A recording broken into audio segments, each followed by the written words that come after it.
unfold all that is going on, and thinking of the Middle East and the crises and the kudzu type effect it has, the yeast-like effect of how it spreads and with its tentacles takes over the better part of the world. And what I see happening in the young of this world is that very few of them have models left anymore, so that they could look to someone and say, that's the way I want to model my life. When hate is sown, when discord is sown, when unhappiness is sown, when vengeance is sown, that's what sprouts up in the next generation.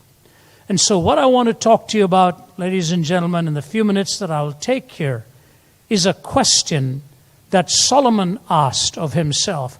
What is worthwhile to do under the sun? This was a man who fed 14,000 at his palace every day. He said he had accumulated and accomplished more than anybody in his time. He had a harem. He was an architect. He'd built beautiful buildings. He knew all about agriculture. And he said at the end of it all, I came to this question. What is worthwhile to do under the sun? Is it all a chasing after the wind? And so I say to you that at the bottom line of all that goes on is this unanswered question. What makes your life worthwhile? And what makes my life worthwhile? When I was 17, I was on a bed of suicide. I'd never opened a Bible in my life. I'd never opened a religious book in my life. Unlike John, who was a good student, I was at the opposite end of the spectrum.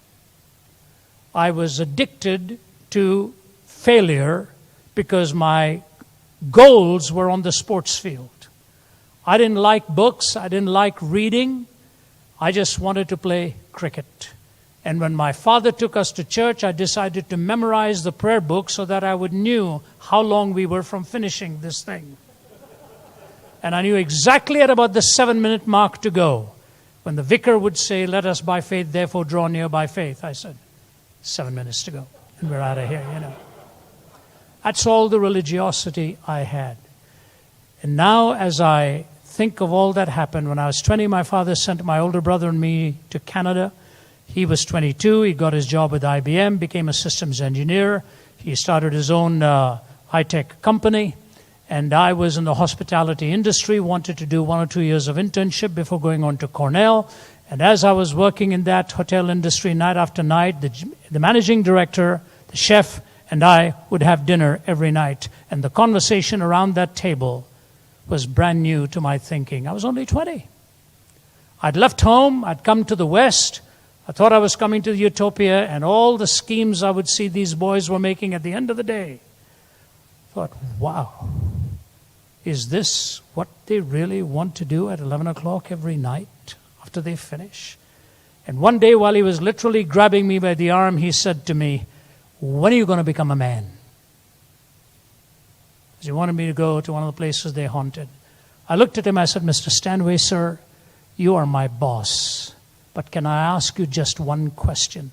Every night when you and Tony go out, you give me the keys to lock up everything. All the liquor, all the monies, all that's of value here. You give me the keys to lock it up.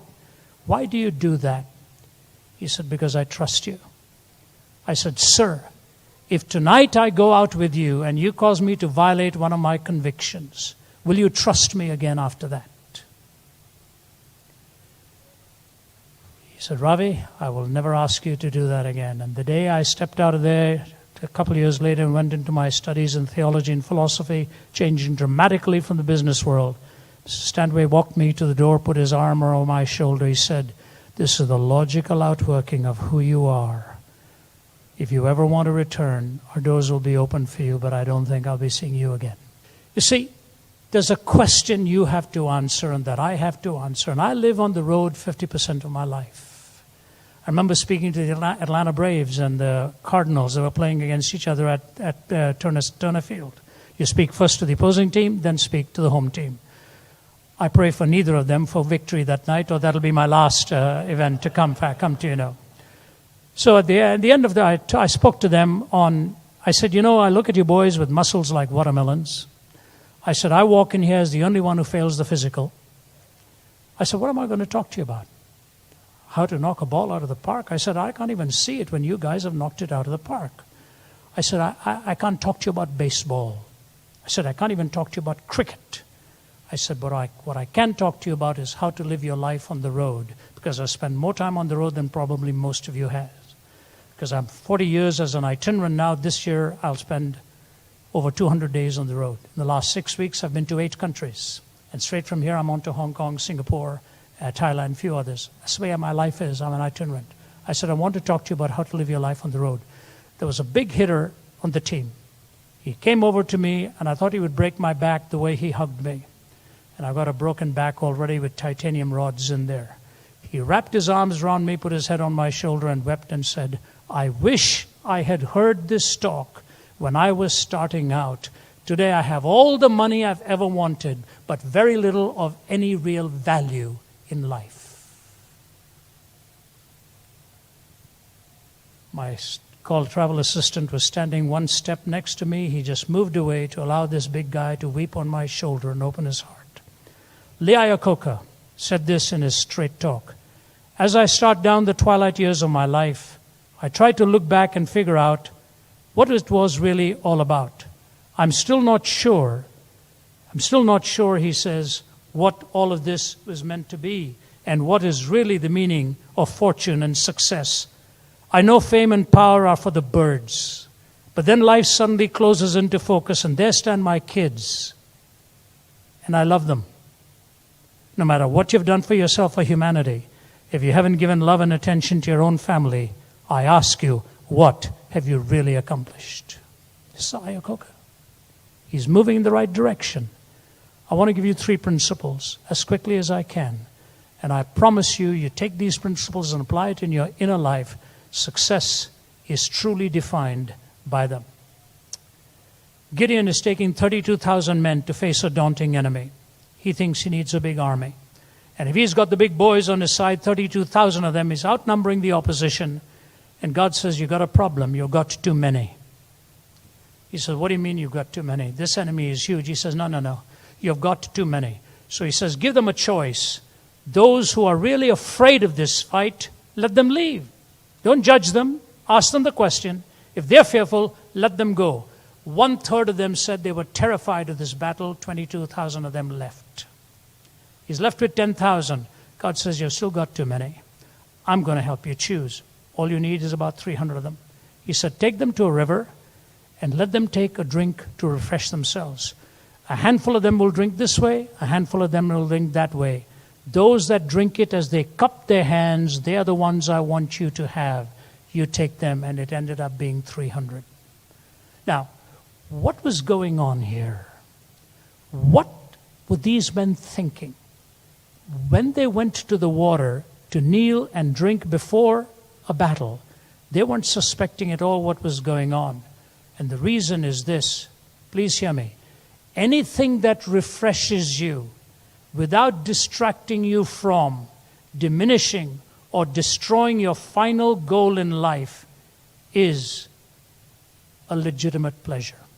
Anything that refreshes you without diminishing, distracting, or destroying the final purpose in life is a legitimate pleasure. We need refreshment in our lives. I was in Jakarta, Indonesia 2 weeks ago speaking to the Lipo Group people. And the CEO of the Lipo Group, after I'd spoken 6 times and been there, did something for my wife and me we'd never had done before. And you know, when you're a public speaker, you don't like to tell these stories because it doesn't really serve your purpose. But I'll tell you what he did. He said, Ravi, you've been on the road for so long. I've set aside 5 days to give you and your wife a break. And he brings in his plane and he flies us to a tiny little island where there's a yacht waiting with his crew. And my wife and I, we've been married 42 years. And he puts Margie and me in that yacht. And we are cruising for 48 hours to the pristine blue waters of Indonesia. And one night we are standing in front of an island where we pull over, and in this mangrove see nearly 1 million bats take off to go for their feed and come back at dawn the next day. Then we went to Komodo Island, where there's about 2,000 of these huge dragons. And we're watching them. And we come back, and then he's flies us on to Bali, where we spent 2 nights, and then I went on to Singapore to speak. My wife flew back to Atlanta. She writes and she says, "Thank you for 5 beautiful days." Refreshment.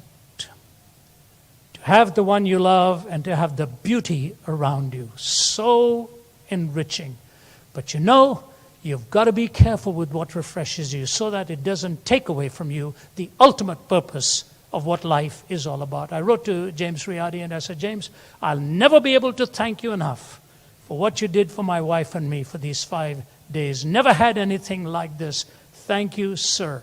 And he just wrote back and said, "God bless you. I'm glad you went away from there rested." What is your purpose in life? Ladies and gentlemen, if you desacralize life at its essence, everything becomes profane. As Chesterton said, there's only one angle at which you can stand straight, and many, many other angles at which you can fall. Here's the point. A man comes to Jesus and says, "Is it all right to pay taxes to Caesar?" I truly wish Jesus had answered that differently. It's one of the most hurtful answers he ever gave, especially on April 15th. Jesus said, "Do you have a coin?" He said, "Yes, give it to me." He looked at the coin and looked at the man and said, "Whose image is on this?" He says, "Caesar's." He says, "Give to Caesar that which belongs to Caesar, and give to God that which belongs to God." As an apologist who does open forums, the questioner should have had a comeback question. The comeback question should have been, what belongs to God? You know what Jesus would have said? Whose image is on you? If the image of Caesar is on the coin, give to Caesar that which belongs to Caesar. Give to God that which belongs to God. Do you know the Judeo-Christian worldview is the only worldview that pays you that great compliment? Imago Dei, you are created in the image of God. I cannot violate you. I cannot desacralize your life. I have no right to take that which is sacred of yours. Which leads me to the second. Secondly, as Gideon and all go on to battle, David is in battle as well. Most of our characters revealed in battle. David is in battle and he's thinking back of home and he says, "Oh my, a drink from my well at home in Bethlehem, what a delicious thing it would be." I travel a lot. I used to live in Toronto for 10 years. My wife's Canadian. One of the things I loved to do when I came back to Toronto was to take a drink out of the faucet. Because in Toronto, one of the cities I lived in, the water comes so cool and refreshing. You go straight, you don't need to go to the fridge, just go to the faucet. I don't know whether the land is so frozen most of the time that keeps the water cold. I don't know what it is. Just enjoy it. Now when I come back to Atlanta, once upon a time when I first moved to Canada, the Indian restaurants in this part of the world were a disgrace. Now they're some of the finest in the world. And I come to Atlanta and my wife knows exactly where we're going to go the first night. Go out and have a nice dinner at the Indian restaurant there called the Palace. But more than that, just to get into my bed again after being on the road, my own bed. When you're traveling, you have those dreams of home, what you want to do. David says, "I wish I could get a drink of water from my well." 3 of his biggest fighters get behind the enemy ranks, get to that well, fill up a pitcher, come back to him. Ta-da! Want a drink, David? And David is about to pour it, and he says, "Where do you boys get this from?" So David, "It's from your well in Bethlehem." So how did you do it? So we snuck behind enemy lines. "You guys put your life in jeopardy?" "Yes, sir. We admire you. We love you. Want you to have it." David's about to put it to his mouth, takes it down, pours it onto the ground and says, "I cannot jeopardize the sacred right of another person to enjoy something for my pleasure."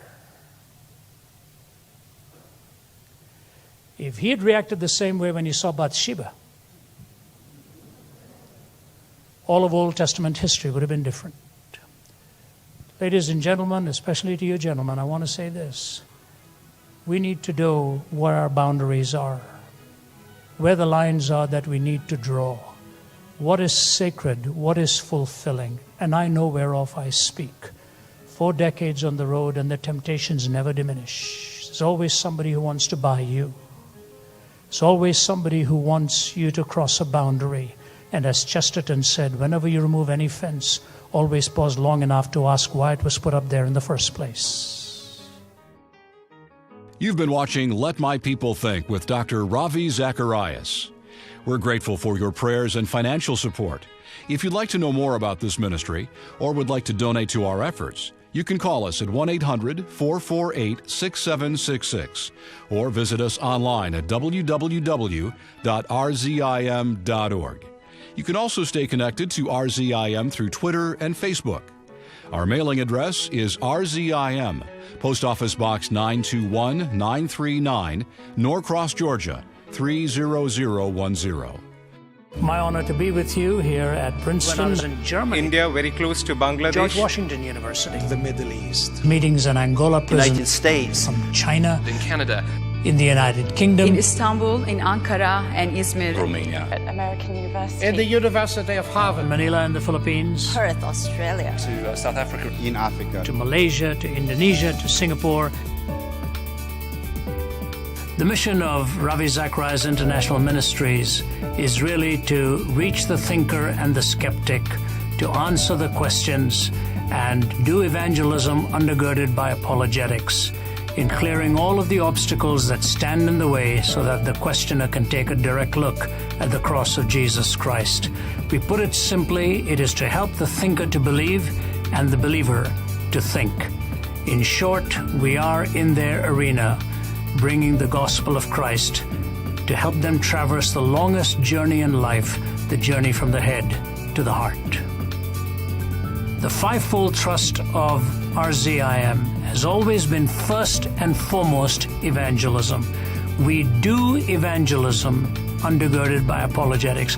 Apologetics is not the main course, it is the seasoning. The gospel is the main message. So we do evangelism, we do it with apologetics, understanding the questions of people. We are involved in training people where they are and within the church, and training our young to be able to answer the questions that are being asked of them. And then spiritual disciplines, because we never want to forget the heart that has to be touched and reached. So we've got evangelism, apologetics, training, and spiritual disciplines. But there is a fifth very important component. And to switch metaphors for just a moment, it was Francis Schaeffer who said evangelism has to walk on 2 feet. Evangelism is the proclamation, compassion and mercy ministries is the other foot with which you walk into arenas. So Wellspring International is the humanitarian arm of RZIM, which is apologetics with a touch. These 5 components of evangelism, apologetics, training, spiritual disciplines, and the humanitarian need. These are the issues that really carry us into various settings. The gospel is a beautiful story. It's a story not just told as fact, but it is told in the attractiveness of who Jesus Christ is and what his forgiveness and grace and transforming power mean. But you can never proclaim that without respecting the honest questioner, so we retain the dignity of the listener and never compromise on the nobility of the gospel. The global reach is critical because the cross-cultural pollination that is going on. The gospel of Jesus Christ is the answer for every culture and every generation. So the global family of humanity is really like what John Wesley would have said, the world is our parish.